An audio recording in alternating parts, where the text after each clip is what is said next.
بەڵێن بدە، بەڵێن بدە کە تاریکیم بۆ ڕاناخەی، بەڵێن بدە کە شەختە بەن ناکەی بەرپێم. منیش بەڵێنت پێدەدەم دان بەڕابردووما بنێم. پێش چاوی تۆ لە پەرداخی وەنەوشەیی چاوی ترم پێکەڵداوە، پێش نامەی تۆ قژی گەلێک نامەی ترم داهێناوە، پێش سنگی تۆ زۆر سنگی تر چەپکە گوڵی هەزووی سووریان بۆ چنیوم، پێش جوانی تۆ زۆر جوانی تر ڕێگەی دووریان پێبڕیوم.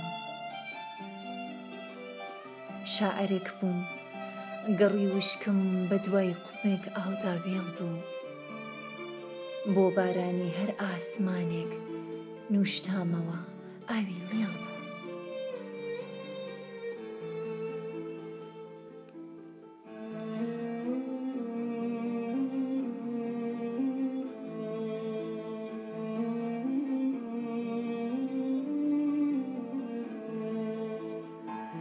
گەر دەتەوێ خوێنی دەماری شێرم بیت، داستانێک بیت بێ کۆتایی، گەر دەتەوێ خۆشەویستیت بە دوایدا نێت ماچی ساردی ماڵاوایی، بەڵێن بدە ئاسمانم بیت، بەڵێن بدە هەناسەم بیت، سێبەرم بیت، بارانم بیت، تاکو منیش شانۆی کۆنم بەجێ بێڵم، دەمام کیڕۆن فرێ بدەم، دوو باڵی پڕ خۆشەویستیم لە گەردەنت گرێ بدەم.